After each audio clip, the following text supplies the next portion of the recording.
Él tuvo que sufrir el desamparo del Padre para que nosotros pudiéramos disfrutar en el día de hoy de la bendición de ser recibidos. Él fue desamparado para que nosotros pudiéramos ser adoptados. Y eso nos lleva a nuestro segundo encabezado, el terrible abandono en la cruz, versículo 34. Y a la hora novena, Jesús exclamó con fuerte voz: Eloi, Eloi, lema sabactani, que traducido significa: Dios mío, ¿por qué me has abandonado? Ya son las 3 de la tarde del viernes. El Señor Jesucristo lleva 6 horas en la cruz, y en las últimas 3 ha venido experimentando todo el peso de la ira de Dios por nuestros pecados, simbolizados en esa oscuridad. Y es en ese momento que, citando en arameo las palabras del Salmo 22, el Señor exclama con fuerte voz. Y las 2 palabras que usa Marco allí, fuerte voz, son las palabras de la que se deriva nuestra palabra megáfono en español. Fuerte voz: Eloi, Eloi, lema sabactani, ¿por qué me has abandonado? Dios mío, durante ese tiempo de oscuridad, mi amado hermano, otra vez insisto, Dios el Padre estaba allí, pero no consolando a su Hijo, sino castigando en Él nuestros pecados. Dios estaba allí. Y no es que en ese momento hubiera habido una ruptura entre la unidad esencial que hay entre el Padre, Dios el Padre, y Dios el Hijo. Eso es imposible. Hay una unidad eterna, hay una unidad inmutable entre las 3 personas de la Trinidad, que de ninguna manera puede ser quebrantada. Tampoco fue que en ese momento el Padre por un instante dejó de amar a su Hijo.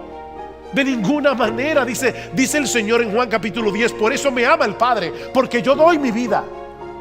Por eso me ama el Padre, porque yo doy mi vida para tomarla de nuevo. En ese momento, si podemos decirlo de alguna manera, el corazón del Padre estaba roto por el amor que tiene por su Hijo. Dios el Padre nunca dejó de amar a su Hijo en ningún momento.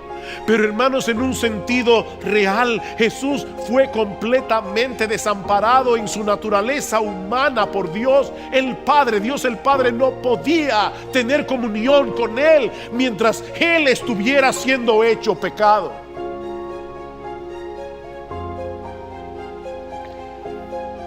Otra vez cito a John Stott: se trataba de Dios en nuestra naturaleza, abandonado por Dios.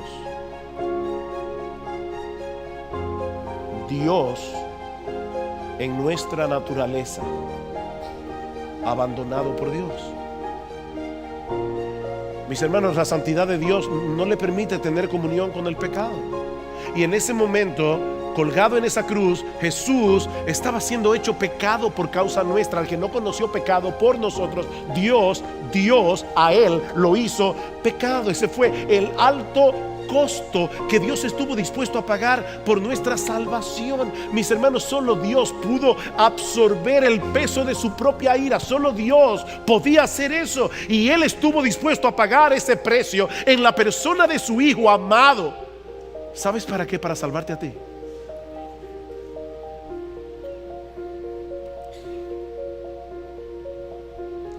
¿Saben qué, mis hermanos? Este es el tipo de pasaje que ningún predicador jamás podrá explicar en una forma ni siquiera medianamente satisfactoria. Ese abandono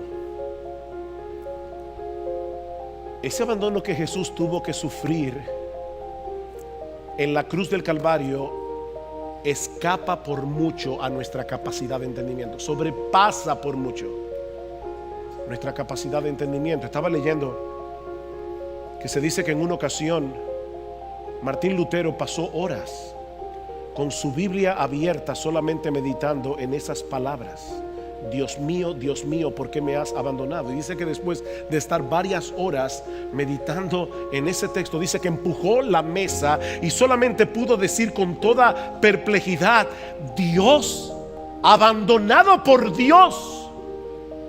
¿Quién puede entender tal misterio? Dios abandonado por Dios.